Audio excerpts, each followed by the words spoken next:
Dá licença entrar.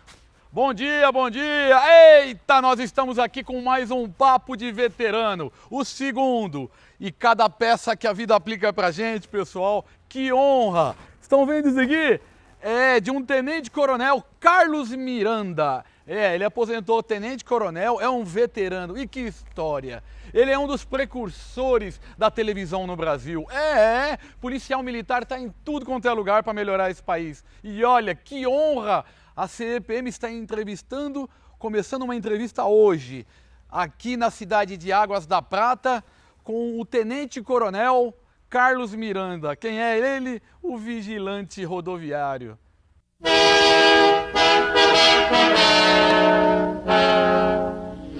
Vigilante rodoviário.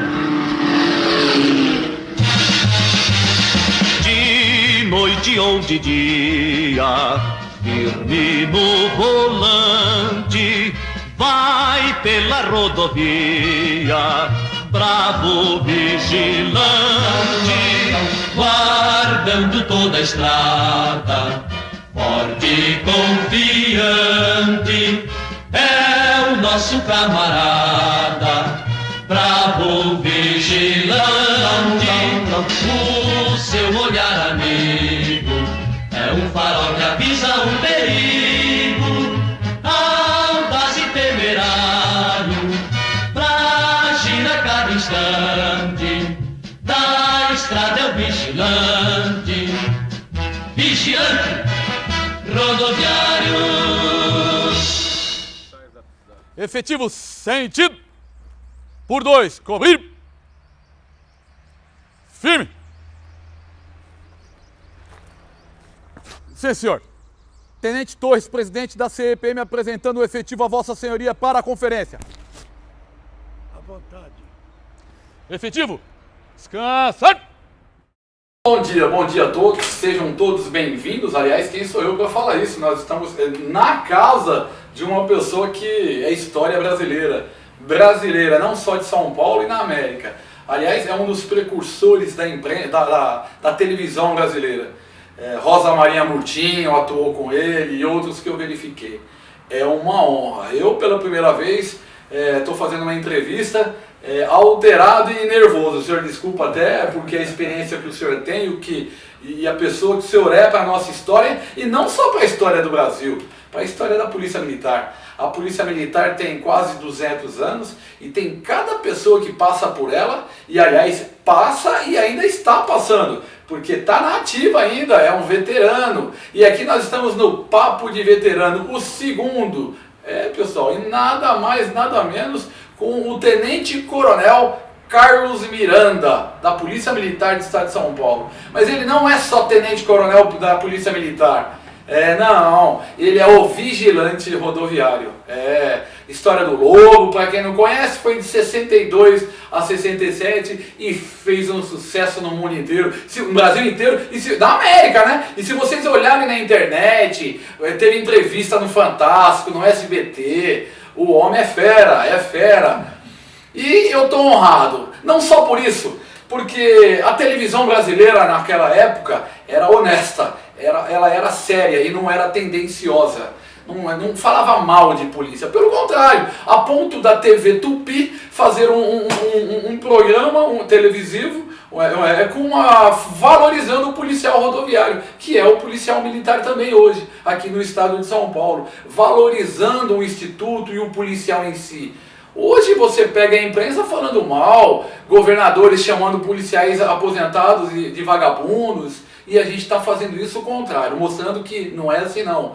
São pessoas que fazem a história. E esse aqui, uma continência para o senhor, eu vou levantar, tá? Uma continência, muito honrado de estar aqui com o senhor, viu? E que história que a gente vai ficar sabendo, para quem não sabe, ele vai contar só um pouco, porque se for contar a história dele, é muito livro. Ele está fazendo um livro, inclusive. Ele vai falar sobre isso. Mas quem quiser saber mais, assista o programa Vigilante Rodoviário. Está na internet, todos os programas. São 38 episódios, né, chefe? 38 episódios. Mas vamos lá. Tenente-Coronel da Reserva da Polícia Militar. Que honra ser Tenente-Coronel da Polícia Militar. Que carreira, prestou concurso. E também o Vigilante Rodoviário. Vamos Episódios sensacionais, eu assisti todos. Não é da minha época, mas não existe não, vou lá, pesquisei. A minha mãe e meu pai sempre falou do senhor. Meu pai é da Polícia Militar, entrou em 63, mas ele sempre assistiu o Vigilante de Rodoviário e falava muito. Minha mãe também, nossa, fissurada. E na época do Elvis Presley, o senhor Otto, meio que na mesma época, minha mãe falava muito dele, da Jovem Guarda e do senhor. E eu, curioso, fui assistir, né, durante a minha vida. E fui agora, antes de vir, assistir de novo. Porque é muito legal. Parece que foi feito recentemente. E fiquei sabendo que, inclusive, tem episódios coloridos já, né? Já fizeram esse trabalho. Chefe, conta quem é a pessoa Carlos Miranda. Onde o senhor nasceu, que cidade, como foi sua infância, por favor. Bom, eu nasci em São Paulo, no bairro da Moca.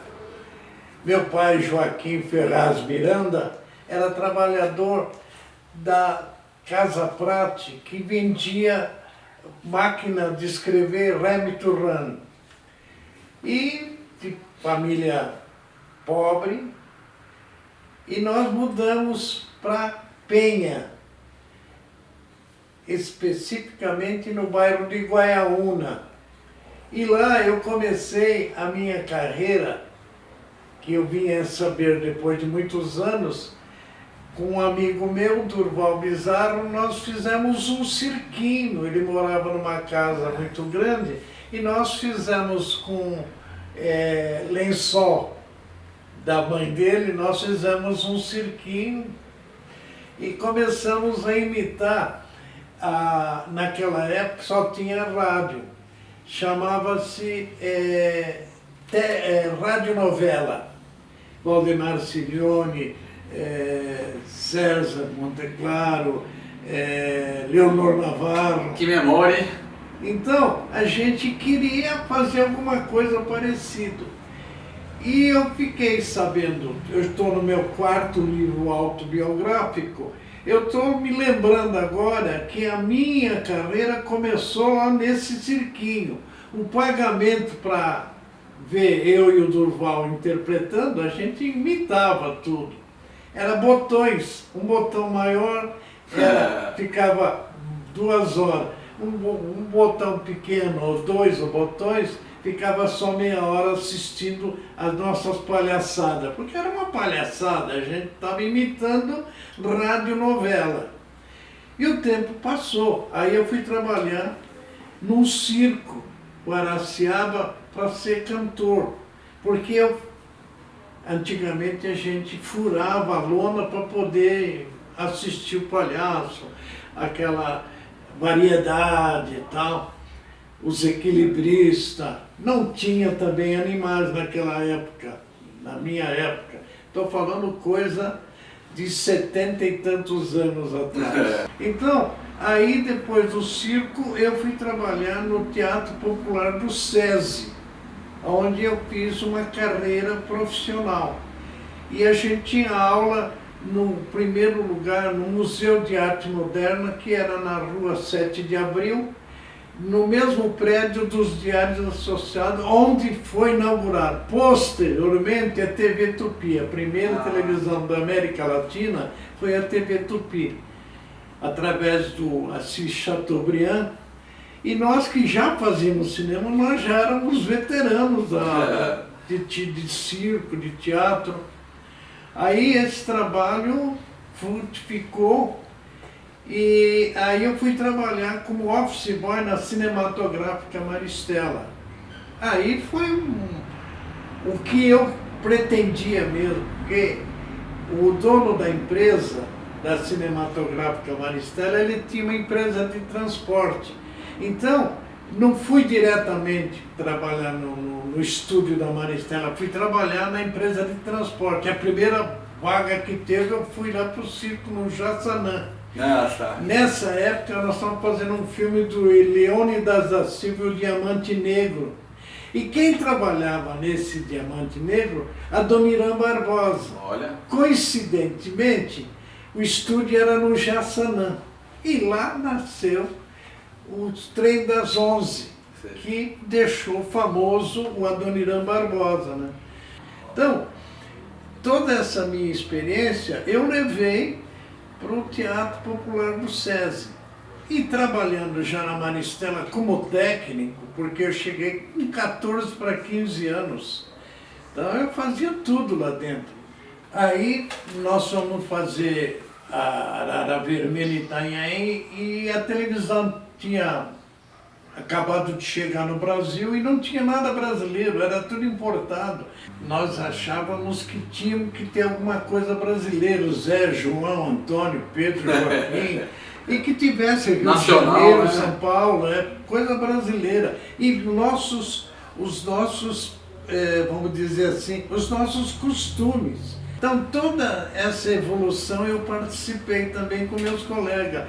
O Ari Fernandes um dia chegou para o Palácio para mim, a gente estava fazendo a Arara Vermelha, olha, eu escrevi alguma coisa para a gente fazer alguma coisa para a televisão. Era o Patrulheiro Rodoviário. Então nós começamos a estudar, mas era difícil porque naquela época só tinha cangaço e chanchada. Você falar em fazer um filme sério para a televisão era muito complicado, entendeu? Aí o que aconteceu? Aí a gente começou a procurar uma maneira de fazer a mesma coisa que só os Estados Unidos faziam. Através de Lanceiro de Bengala, Rin-Tin-Tin, nós começamos a bolar uma maneira.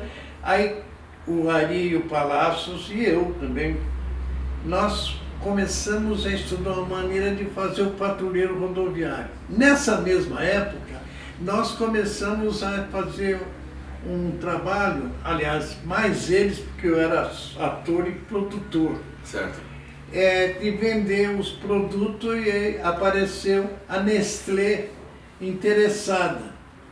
Aí apareceu um patrocínio diferente através da Todd e apareceu alguém usando o Patrulheiro Todd. Aí nós ficamos sem saber o que a gente fazia. Na hora, Palácio, Ari, eu e o JC e tal, em vez de, não é patrulheiro, vai ser vigilante. Isso é coisa de brasileiro, gente. Que tem gente que precisa fazer um congresso para mudar o nome de um produto. Nós, da hora, mudamos. E esse trabalho, pela primeira vez eu estou contando essa história. Legal. Nós começamos, tivemos a sorte, mas foi muito complicado. Ninguém acreditava que a gente ia ser adversário da maior indústria cinematográfica do mundo, que era os Estados Unidos. E toda a nossa programação, a grade da televisão, era estrangeira. Aí foi indo, a gente conseguiu, fizemos o Diamante Grand Mongol, que foi o primeiro que a gente fez, para poder vender, fechar o negócio com a Nestlé, entendeu? Legal. Aí nós voltamos para a Nestlé, já com o nome Vigilante, fomos fazer o primeiro episódio chamado O Diamante Grand Mongol, no Porto de Santos e na Via Anchieta. Não tinha outro caminho para Santos a não ser Anchieta. Então, toda essa história que a gente passou foi para mostrar que a gente tinha condição de competir com os enlatados, que a gente chamava filme importado de enlatado. Mas já vinha pronto, né? Não tinha a cultura brasileira, não fazia parte? Não tinha nada brasileiro. E graças a Deus esse trabalho frutificou e hoje estou sendo entrevistado pelos meus colegas e mostrando que esse trabalho frutificou e todo aquele nosso esforço do Alfredo Palácio, do Ari Fernandes. E tem uma coisa muito importante que eu gostaria de citar aqui. Eu tenho um amigo, não sei se ele está vivo até hoje, ele era diretor da TV Excelsior. Ela foi criada para trazer um pouco do humorismo carioca para São Paulo. Então, eles fizeram o seguinte, eles diminuíram a programação original para facilitar o lançamento do Vigilante. Que legal. Então, nós tivemos esses apoios. Só isso, porque a gente ganhava uma merreca, como se diz, eu ganhava 2 salários mínimos e o cachorro, o lobo, ganhava 1. Só que eu tinha muito mais despesa porque eu já era casado, entendeu? Então foi muito sacrificado, mas valeu a pena. Valeu. Eu acho que está na hora da gente contar uma grande realidade. Eu, pela primeira vez, me expus contando que nós não tivemos muito apoio de ninguém. E nunca mais eu vou esquecer que eu tinha uma amiga chamada, não lembro o nome dele agora, trabalhava na Tupi, foi para a Globo. Ela tinha um parente que era da Coca-Cola. Então nós pedimos uma apresentação para mostrar o nosso filme para esse representante da Coca-Cola. Aí a resposta foi o seguinte: nós só compramos, eles da Coca-Cola, programa americano. Então isso daí para nós foi praticamente um empurrão maior para a gente continuar esse trabalho. Que legal. E graças a Deus e aos telespectadores, nós tivemos 67% de audiência, coisa que o Rin Tin Tin, que começou com 80, perdeu para nós de 67% a 37% que eles tiveram, já a partir da segunda semana. Graças a Deus, nós tivemos a oportunidade de ter uma família muito bacana, sabe? Que nos ajudou muito, me incentivou no meu trabalho, entendeu? Me deram apoio, porque naquela época ser artista era meio pejorativo, sabe? Eu nunca mais vou esquecer que quando eu falei que ia fazer teatro, lá no bairro da Penha, eles achavam que eu estava virando a mão, não ia ser mais macho, entendeu? Não, mas era, antigamente... Se hoje ainda tem um monte de preconceito, imagina naquela época. Naquela época o preconceito era muito forte. E graças a Deus, e a vocês que conseguiram fazer esse trabalho aqui, eu acho que é uma memória que não pode se calar, não pode terminar. E hoje eu digo que eu me realizei pessoalmente porque eu tenho a minha filha farmacêutica, o meu filho médico, o meu outro filho engenheiro. Então, isso também eu devo um pouco à Polícia Militar, porque me deu um norte na vida, sabe? Porque cinema é muito bom, é bacana, a gente tem prestígio, mas a Polícia Militar nos dá um norte da vida, entendeu? Mesmo ganhando menos, a gente tem mais responsabilidade. E eu falo isso com o maior prazer, porque eu estou terminando meu 4º livro. Esse meu 4º livro, ele é autobiográfico, mas estou levando para o lado da Polícia Militar. Esse é um dever que eu tenho pelo que eu consegui na vida. Porque mesmo para fazer o vigilante, o governo não ajudou, a Polícia Militar ajudou.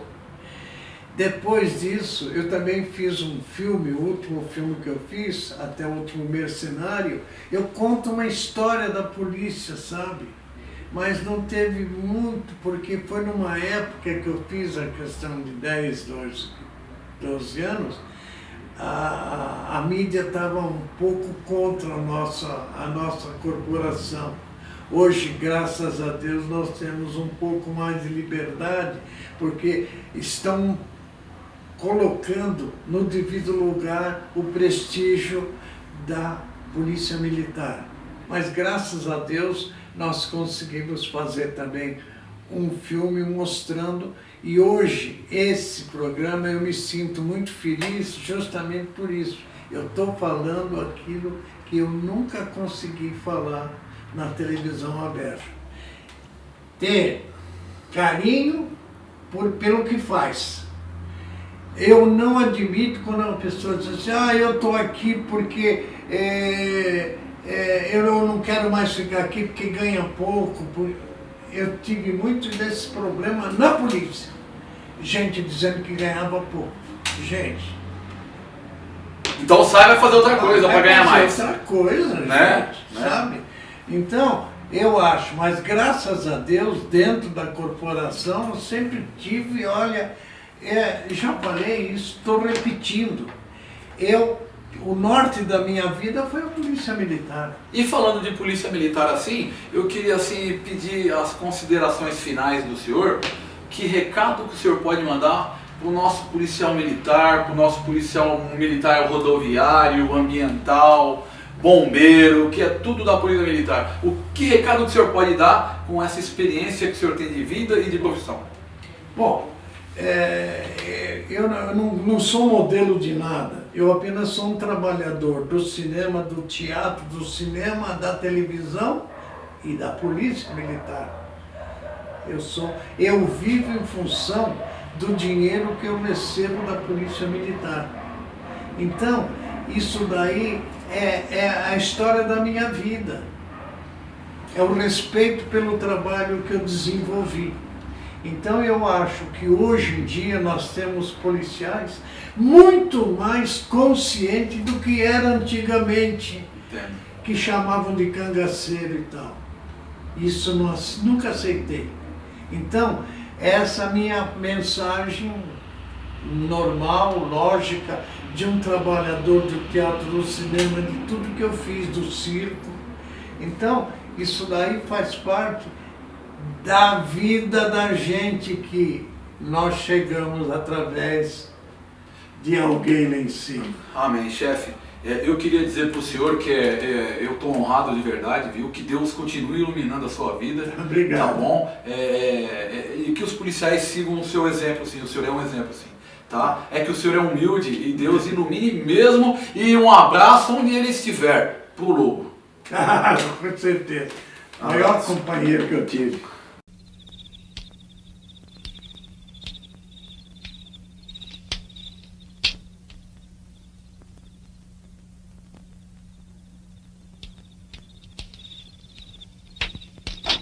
Sentinela de hora sem novidade. À vontade. Você não viu o lobo passar por aqui? Não, aqui não passou. Não vi.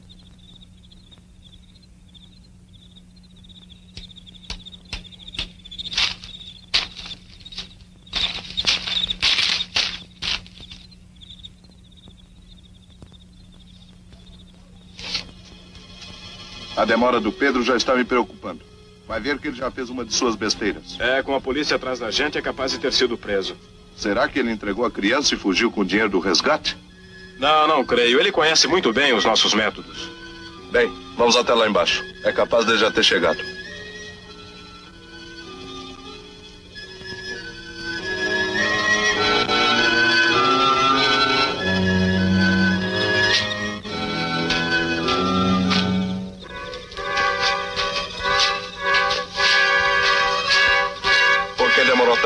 Demorou nada, faz 15 minutos que eu estou esperando. E o dinheiro? Tá comigo. Então vamos dar fora.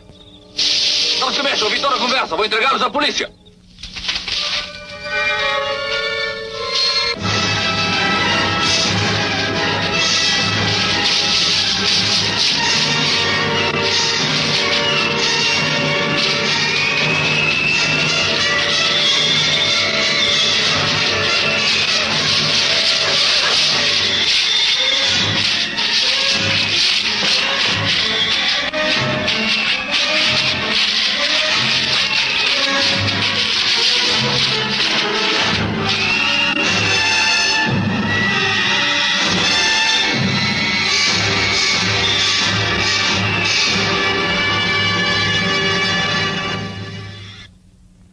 O rapto teria se consumado se Luiz não agisse com presteza. Portou-se como verdadeiro herói.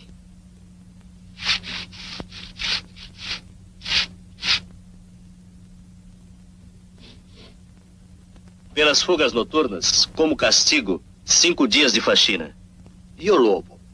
Por ter encoberto o fato.